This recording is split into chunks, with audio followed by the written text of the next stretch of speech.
Hello guys and welcome back to another UCL fantasy video. Today I'm going to present you some early tips for the upcoming match day 2. I'm going to speak about the teams and the injury statuses and what to properly do before match day 2 real preparation starts. I know that we have probably 3 days at the time you're watching until deadline, but that's plenty of time.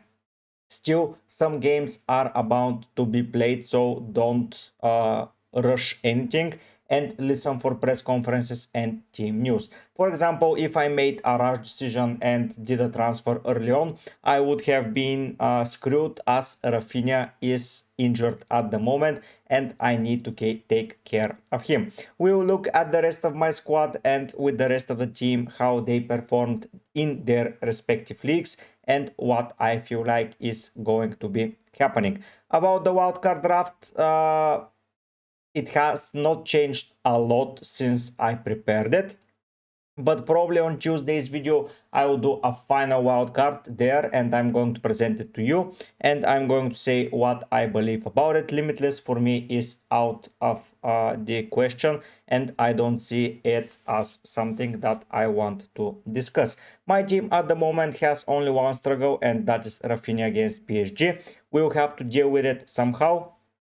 It's pretty important for you to check something before doing anything. You have to have enough players that play on the second day in order to have a proper replacement. I have Raya, that's 1, 2, 3, 4, 5, 6 players. That's more than enough. If you have more than 4, including a keeper, that's more than enough. If you have 6 or 7, it's better, but it's good to see who is playing bad on the first day and then replace him. And if you have very few players performing worse on the first day, 4 or 5 new players will be completely enough for you. So if you have one keeper and at least 3 outfield players that play on the second day, you are sorted. Now the team looks okay. The fixtures for me are looking like this: Olympiacos, Bruges, Arsenal, Kairat, Borug Limit, Barça, Slavia Praha, Pafos, Napoli, Atletico Madrid, PSG, Atletico Bilbao. A lot of diversity into the team. Looking at the fixtures, we will start with 2 games. One of them is Kairat versus Real Madrid and the second is Atalanta versus Bruges. Both of these games we will know the lineup, so don't prepare anything concrete without seeing those lineups. We will have 1 hour and 15 minutes to discuss those lineups and we are going to see. We have some injuries on the horizon. We're going to just discuss it, but my first advice is don't do anything rushed. You need time and you need preparation, and with the information that we can get in UCL and all the leaks or secret messages from the teams that we see, I think will be more than enough. This was my old rank that you're seeing, 13k. I will swap it for a real one in a second, but yeah, I'm around, where am I, 48k, which is okayish. And let's not discuss rank at this moment, it literally doesn't matter. But yeah, I will go and change this rank. If you enjoy my content, before we go and want to support me, don't forget to subscribe to the channel. It's completely for free. When we're back, we are going to see some team news and some team formations and what was happening and who is in form and who is out of form and what interesting we can dissect from it. Sorry for the wrong rank, but I'm going to be right back and I'm going to fix it. Okay, we are using SofaScore for the latest things that the teams did, and I want to start by discussing Chelsea. Another awful performance in the second half. When we check the details and how they did, they took the lead in the first half. Everything was looking okayish. Cucurella with the foul, okay, but then Chauba last man fall, and that turned the game around. To be fair, the lineups, I expected something similar. The only surprise for me was this guy, Andre Santos. But with Tosin injured and with Fofana out, it's Chalobah and Hato, and now it's Archepong. So I'm a little bit worried about their defense, and Chelsea are going to, I believe, face Benfica, if I'm not mistaken. Yes, they're facing Benfica. So I feel like Benfica under Mourinho can do some serious damage to this Chelsea lineup. Up front, it's Pedro, Estevao, and Neto.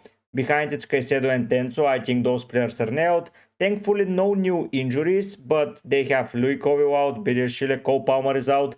For those of you that have him, they have now Fofana and Tosin out as well. So I would say a lot of things went wrong for that Chelsea lineup and for their depth, but no new injuries of today's game, which is the important thing. Moving into Liverpool after their loss, it was an awful loss. Isaac, Wirtz, McAllister, Bradley, Konate all got subbed off, but thankfully no new injuries. Step by step, I think that they will improve. Ekitike was suspended, but he's going to be back. Of course, Leone is out, but I don't think anyone has Leone. So Liverpool not going in a great form. Moving then to Manchester City, no new injuries, and Rodri was out of the squad, which was a little bit worrying. I don't know what's the situation with Rodri at the moment, but still I would say that he is fine. He just got the rest. We'll hear about from Guardiola, but it's someone to monitor. Elsewhere, they got injuries to Kusanov, 8 Nuri Marmush and Cherky, but they were all new. Known injuries, sorry. They have pretty standard stuff here, and they have no new injuries to worry about, which is one of the most important stuff. And going finally to Spurs, Sar is fit, which is good for them. No new injuries to take care of this week when we take a look at the lineup. Pauline is here, Bergvall, Richard, everyone is fit.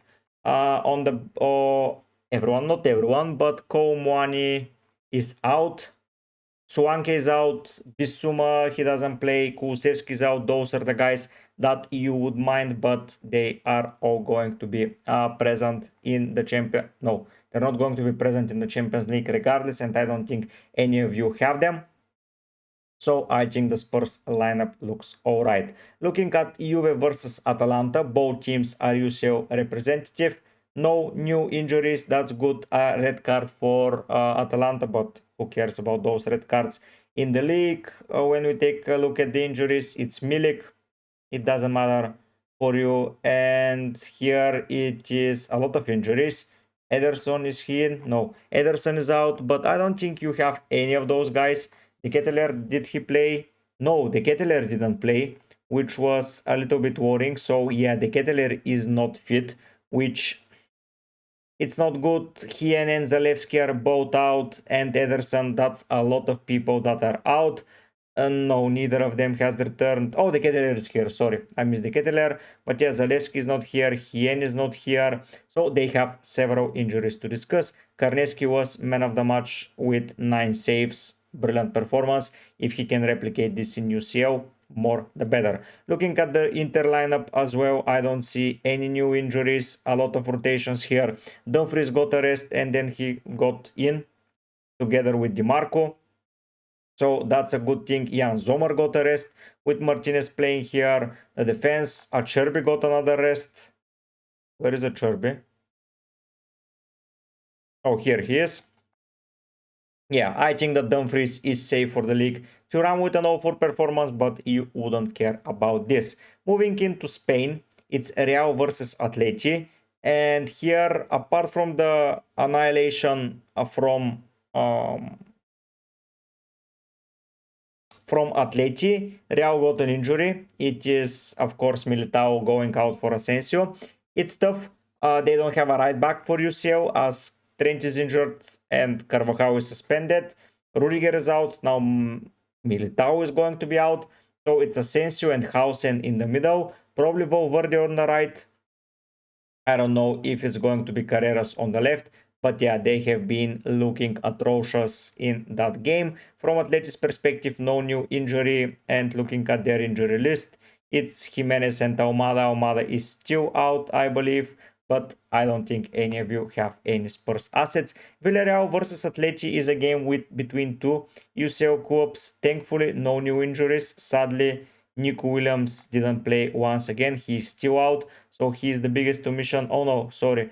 Mikel Vesga got injured, but I don't know if any of you is interested in him. Elsewhere, no new injuries in those lineups. They have several injuries here, but I don't think you care a lot about them. Here, it was Dortmund versus Mainz, and the sad thing is that Girassi got injured in the warm-up. I don't know what will be the situation, but he missed a game due to that injury, and no new injuries, thankfully. Mainz is not playing in UCL, but yeah, it's a injury from Girassi. We need to monitor that. Leverkusen, when looking at the lineup, Patrick Schick got an injury, which is a little bit worrying. He got that injury at the end. We need to monitor this, but I don't know how many of you got Patrick Schick in his lineup. The good thing is that Grimaldo keeps racking up those returns. Frankfurt versus Gladbach, what a game. 10 goals, no new injuries from Frankfurt, a lot of goals around the team. Brown once again with a brilliant attack. I think that's pretty interesting to monitor. Brown, this guy has been delivering some serious numbers, but nonetheless they got some rest to key players like Doan, like Uzun, like another Collins. Burkhardt went early, so I think they are happy days. Monaco, another atrocious performance in my opinion. Achille Oche got benched, but they have no new injuries. Ansu Fati is here. Achille Oche is where? Oh, he's doubtful. He may miss the game, so that's a little bit worrying. Yep, Achille Oche is not here. Govin is not here. Zakaria, Pogba, Bamba, Mikael, a lot of omissions to that Monaco side. I think most of you have only Achille Oche if you have anyone at all. So he's out. PSG, a little bit of worrying signs. Vitinha and Kvara got subbed off earlier. I don't know if Vitinha is injured or not. The SofaScore website is not saying it specifically, but I feel like they are struggling a bit with fitness, so we need to monitor this. Hakimi and Nuno Mendes got a little bit of a rest, which is, I think, the only good thing from PSG's perspective. Marquinhos is out as well, injured, so Zabarni will probably play at 4 million.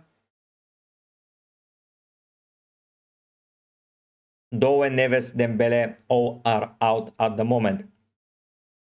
Looking at Portugal, it is Sporting Lisbon playing here and no new injuries. Gonçalves, Suarez, Caneda, Trincao, everyone played here. I think they got, no, they don't have an injury, so yeah, a good squad from them.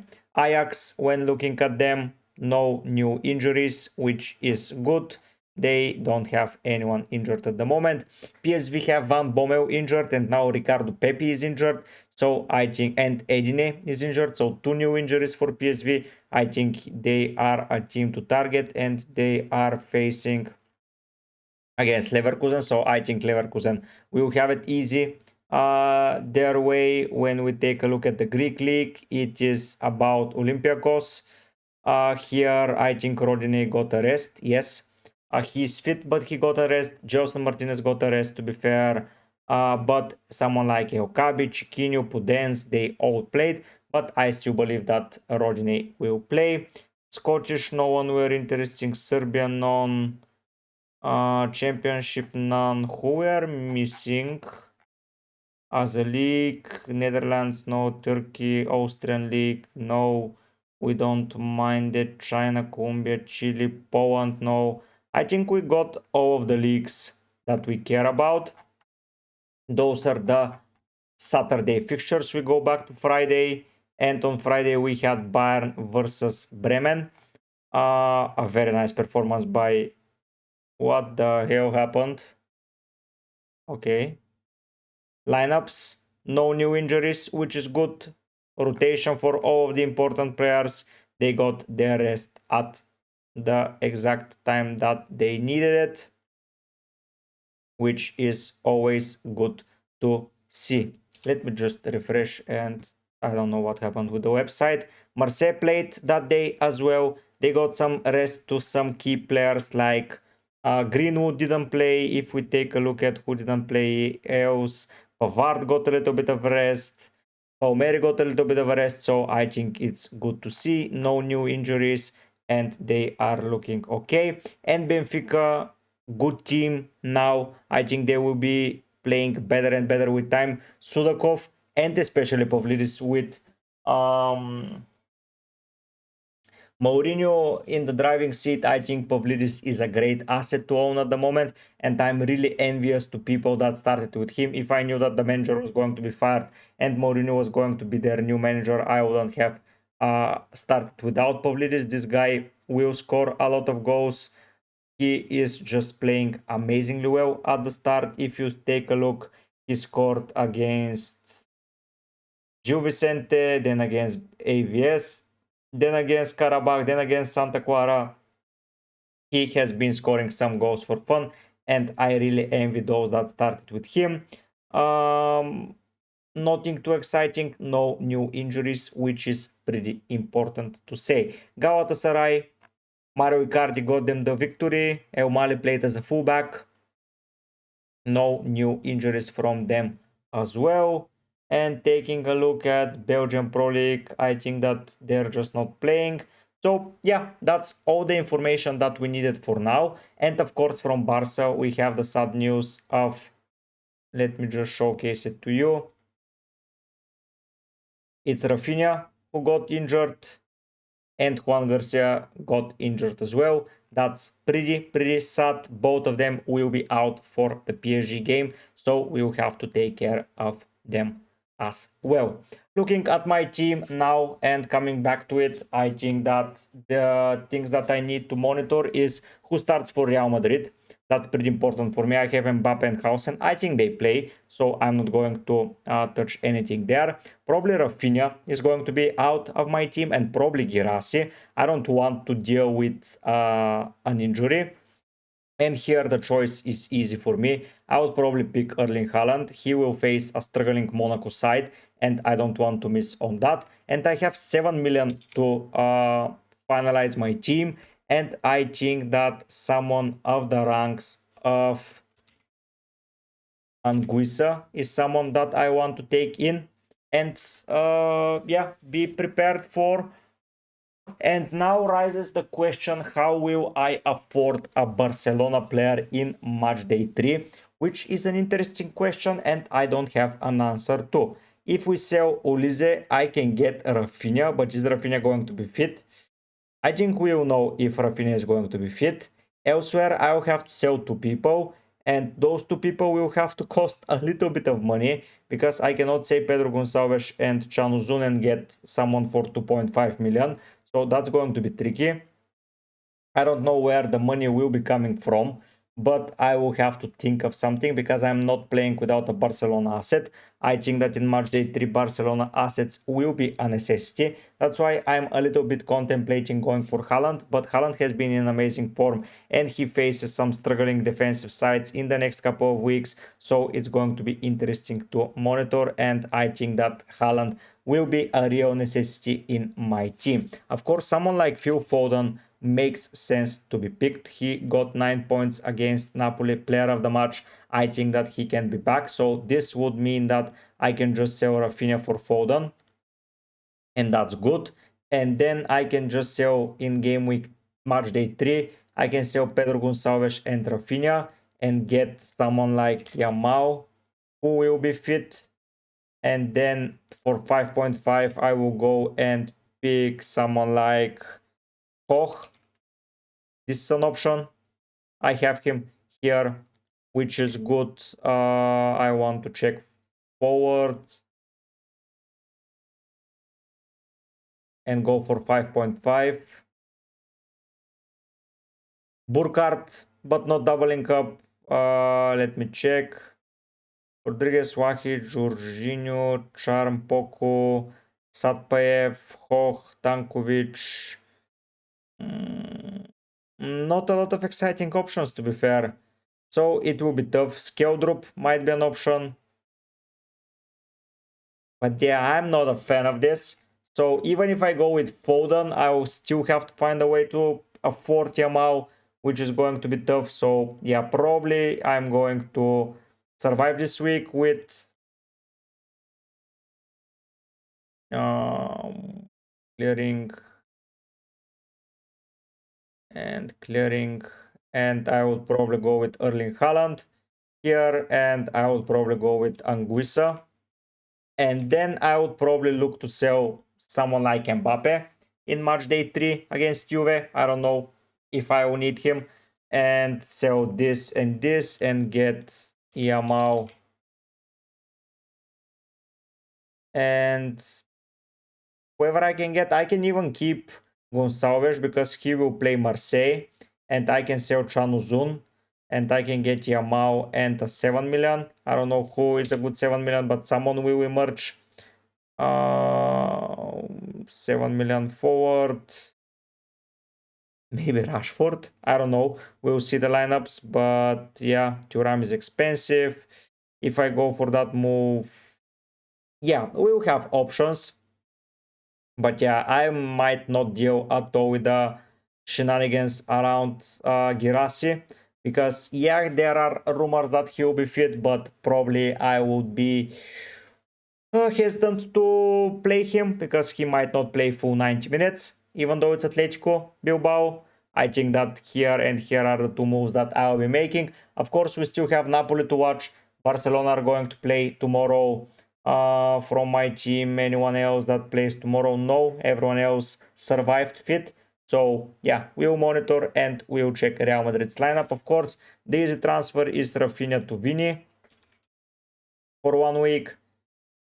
And then for next match day, I'll have 3 transfers and adjust accordingly. This might be a fit, of course, but and Giras plays on the second day, so I don't know if he will return the points that I need. And for match day 2, if I show you day 2, the best captain is probably Haaland, and I get my best captains if my match day 2 day 1 captains fails. So yeah, probably looking at Haaland and Raphinha.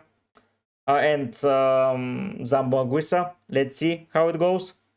But yeah, this will be the end for this video, guys. It was some early tips to provide to you. Don't rush things. That's the main tip. Once again, if you enjoy my content and want to see more, don't forget to subscribe to the channel. We are pushing for 5K. We are very close, but we still have a long journey ahead of us. If you want to join my free league, there is a link in the above. If you want to join my Discord league, there is a link down in the description. You need to follow it. And if you want to join my premium league, €5, Revolut or PayPal down in the description, or becoming an advanced member will get you fighting for that premium price.